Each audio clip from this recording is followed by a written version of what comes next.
dengan 17 Agustus. Saya sekarang berada di Gedung Stovia, di mana di sini adalah tempat yang sangat bersejarah untuk bangsa Indonesia.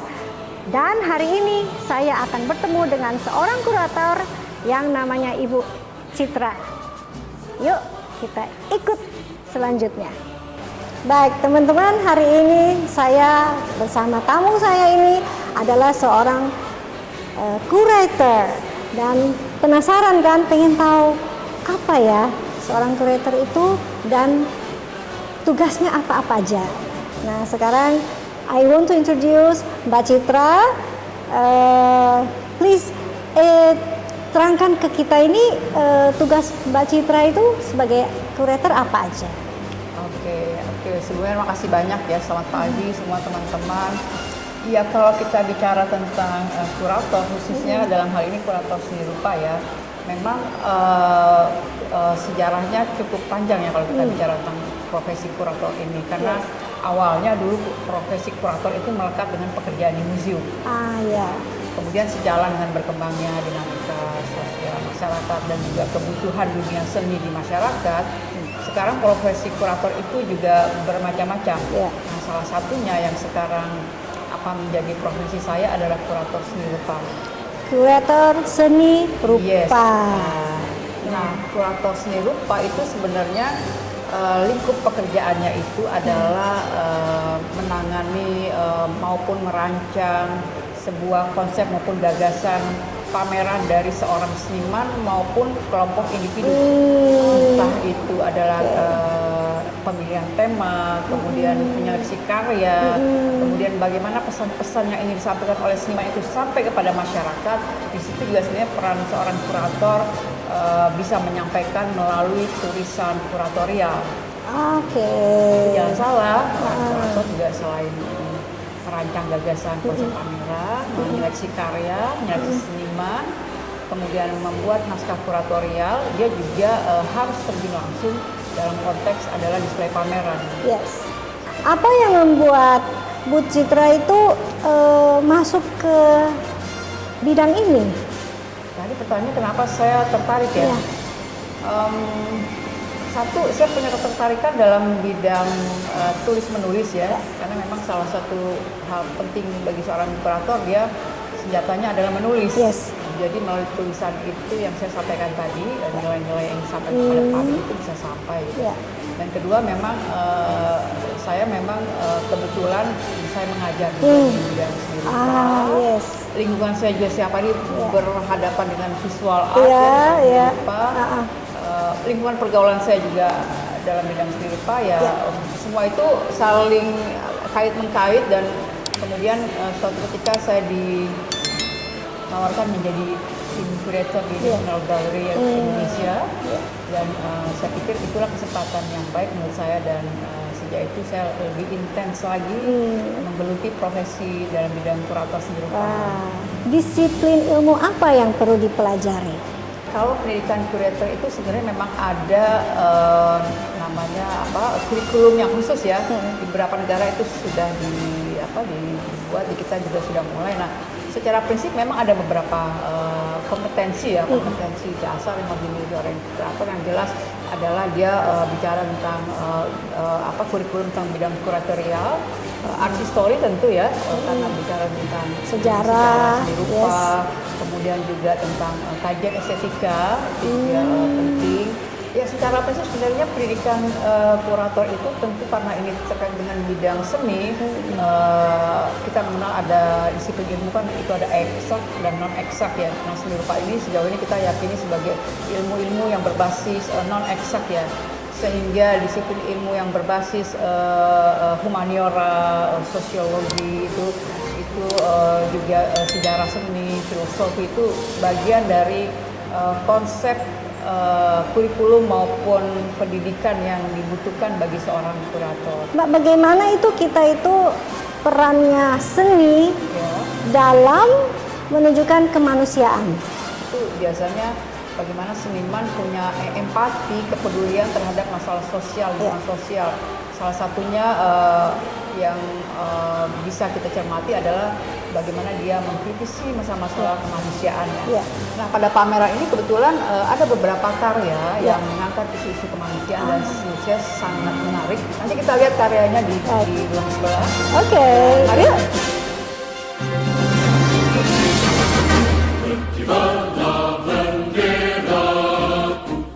Salah satu menurut saya satu kekuatannya selain dari pemilihan karakter wayang juga warna-warna ya. Warna-warnanya sangat kontemporer ya. Mengenai pameran manifesto kali ini, Mbak Citra bisa terangkan? Iya, manifesto kali ini memang tema yang dipilih adalah transposisi ya. Itu kita menampilkan 108 seniman dari 13 provinsi di Indonesia dan dari 108 seniman itu beberapa mengangkat tentang tema-tema masalah kemanusiaan, hak asasi manusia dan kita bisa lihat di ruangan ini. Ya, ini salah satu karya yang dipamerkan dari seniman Meta, ini adalah instalasi bordir ya. Karena ini menarik karena kalau kita lihat detail ini ya satu persatu ini adalah baju anak-anak ya yang dibordir ya. Ada unsur handmade juga dan di dalamnya ada cahaya. Inspirasinya sebenarnya berasal bagaimana anak itu dalam keluarga itu adalah merupakan cahaya bagi banyak pihak. Cahaya dan penyambung juga. Iya. Perekat ya. Perekat. Yes. Ya. It's interesting. Ada dua karya Sufi dan karyanya Chris Gatta. Nah, Sufi ini seperti yang saya sampaikan tadi, dia membuat karya instalasi ya dari besi ya, ini besi. Oh, oke. Sufi itu orang Madura, jadi dia memang punya pengalaman dan juga lahir besar di Madura. Jadi besinya langsung dikirim dari Madura dan dia juga menggunakan teknologi foto Polaroid. Setelah itu dia juga menggunakan ini adalah videonya ya, video dari Sufi ya. Jadi dia meng-capture perjalanan. Itu adalah sosok dirinya ya. Menariknya karya ini berbasis pada nilai-nilai kemanusiaan. Nah, kenapa dia menggunakan teknologi foto Polaroid yang sekarang jarang digunakan? Menurut dia proses mencetak foto Polaroid itu kan bertahap dan biasanya dia di ruang terang ya. Jadi dicelup air satu persatu mulai dari tidak jelas kemudian menjadi terang menderang. Nah, politik media itulah yang dia gunakan dalam konteks bagaimana mengingat memori masa lalu. Jadi proses cetak dari foto Polaroid ini dimetaforakan oleh Sufi dalam bagaimana seorang itu mengingat memori masa lalu. Ya, Bu, ini kenapa ini jadi gelap begini ya? Iya, ini karya dari Chris Gatta ya, seniman Bandung yang sekarang banyak berdomisili di Jakarta. Memang Chris Gatta ini dalam menghasilkan karya seni dia memiliki kecenderungan dalam menggunakan teknologi dan juga light art ya istilahnya. Kalau di luar negeri ya kita ya seni yang berbasis cahaya, berbasis suara gitu. Dan itu memang ciri khas dari Chris Gatta ya. Pada karya ini dia sengaja menampilkan satu karya yang memang dia meminta ruangan khusus ya, ruangan khusus yang digelapkan. Kemudian juga panelnya ini pasang khusus, kita pasang khusus. Kemudian di tengah itu ada kalimat ya, ada kalimat yang memang menunjukkan satu fenomena dalam dunia kehidupan sosial pada masa ini, bahwa seseorang itu bisa saja hadir, kemudian punya peran, kemudian juga pada suatu masa peran tersebut bisa berganti dan berubah gitu dalam dunia yang begitu cepat berubah ini. Kurang lebih seperti itu konsep yang ditawarkan oleh Chris Gatta ya pada pameran ini.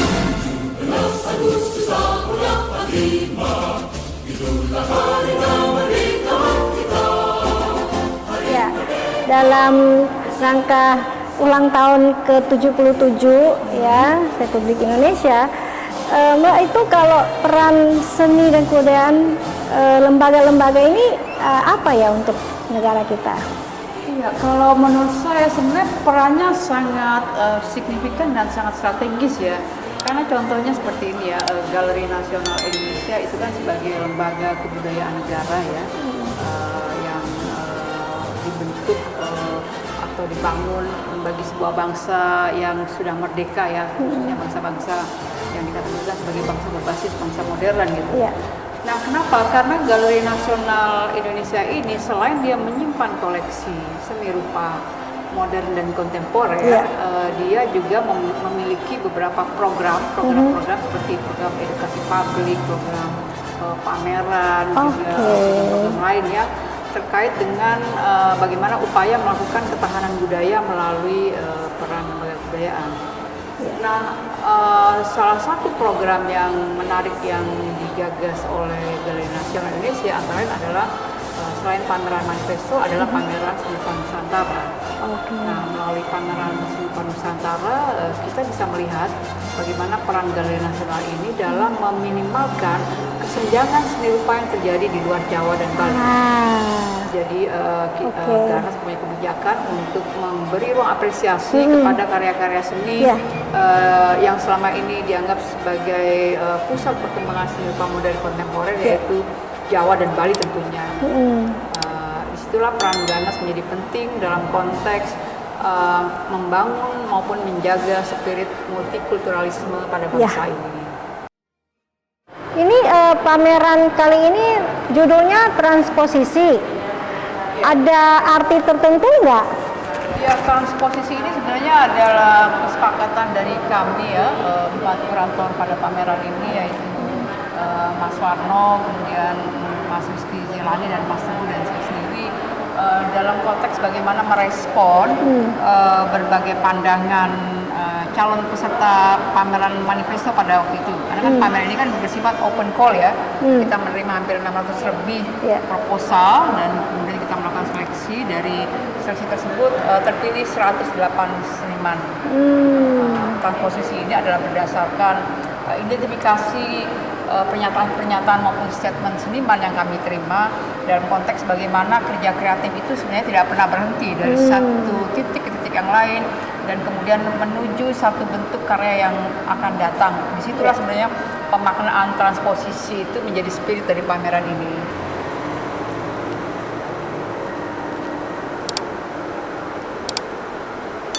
Ya, ini karya dari seniman Kalimantan ya.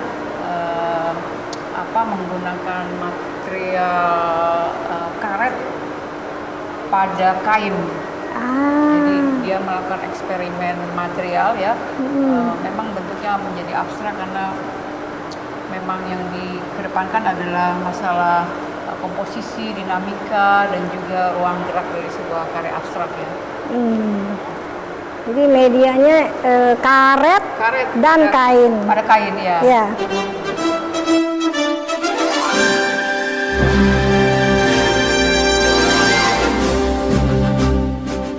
Yang masuk kategori kontemporer, seni kontemporer itu seperti apa? Sebenarnya kalau kita bicara tentang temporer itu pemahaman bahwa seni yang berkembang pada era kini atau kekinian ya, temporer. Nah, dalam konteks temporer itu bisa aja dalam konteks pemilihan tema gagasan. Jadi tema-tema yang berkembang di masyarakat, entah itu tentang isu kemanusiaan, masalah HAM, masalah politik, masalah pandemi, bencana, dan itu related dengan kehidupan kemanusiaan, itu bisa juga dikatakan temporer. Tapi ada juga temporer dalam konteks pemilihan material, misalnya berbasis new media, berbasis digital art, berbasis media baru, itu juga masuk dalam pemilihan kontemporer ya. Seperti ini sebagian besar juga kita lihat ya,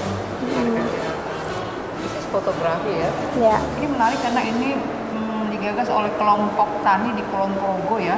Jadi dia punya komunitas tapi juga dia punya nilai-nilai kreativitas.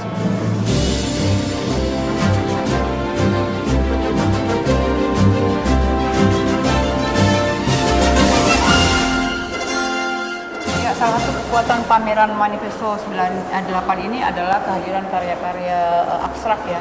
Kita memang mengakomodir beberapa karya yang berbasis pendekatan konsep abstrak ya, seperti ini karya dari Evi ya, dia mencoba melakukan dekonstruksi. Kalau selama ini orang melukis on canvas itu kan bidangnya datar ya, tapi ini dibuat 3 dimensi. Ini gagasan tentang ini area abstrak juga, gagasan tentang cahaya, tentang ruang ya. Nah, ini kita akan menyaksikan karya dari seniman muda ya, Kartika Oktorina atau disebut dengan Kai ya, dia seniman dari Jakarta. Dia ide gagasannya berangkat dari hiruk pikuk kehidupan apa yang terkait dengan masalah media sosial ya. Saat ini yang terjadi kan kalau kita mau eksis kita harus upload ya. Syukur-syukur konten kita menjadi viral, kemudian nilai poin itu menjadi meningkat ya. Nah ketika kita bicara tentang konten tentang medsos, pasti yang terkait itu adalah masalah ketajaman karya. Nah terkait dengan pixel ya. Nah itulah kemudian kayak ini terinspirasi dengan pixel sehingga dia membuat karyanya sifatnya sebenarnya interaktif ya. Jadi karya ini sebenarnya kalau kita bergerak dia akan merespon ya. Oh gitu. Jadi, iya ya. Kita mau ngapain? Di sini ada juga teknologi sensor ya, sensor art ya. Jadi sensor, ya oke. Ya. Jadi ini memimik ya. Yes. Jadi kita itu is part of the concept. Jadi kita yang hadir di sini menjadi bagian dari karya-karya ketika kita berinteraksi dengan software maupun program yang dibuat oleh. Jadi ada personal involvement juga. Iya. Keren. Keren banget.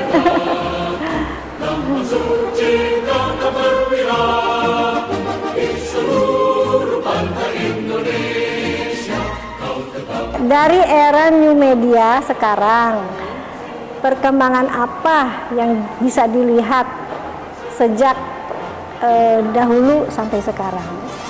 Oke, wah itu maksudnya bagaimana melihat perjalanan Silpa dari masa lalu gitu sampai saat ini gitu. Wah itu kalau saya ngajar bisa 4 SKS itu 2 semester itu Pak, 2 semester. Tapi ya gak apa-apa, saya bisa menceritakannya secara highlight ya. Ya memang kalau kita lihat sekarang perkembangan seni rupa kontemporer kita sangat luar biasa. Itu konvergensi pertemuan antara seni, tradisi, teknologi itu sudah menjadi satu ya. Kita lihat bagaimana karya-karya seni masa kini, apalagi yang diciptakan oleh generasi muda itu semua hampir sebagian besar berbasis digital art, new media. Misalnya seperti apa ya? Seperti karya-karya misalnya menggunakan teknologi VR ya, virtual reality yang tadi di depan kita lihat, kemudian karya-karya multimedia juga, dokumentasi itu hampir mewarnai perkembangan seni rupa kontemporer Indonesia pada saat ini. Yang memang terlihat di masa kini ya, terutama sejak globalisasi pada era 90-an itu memang teknologi seolah menjadi hal yang tak terhindarkan hampir semua karya.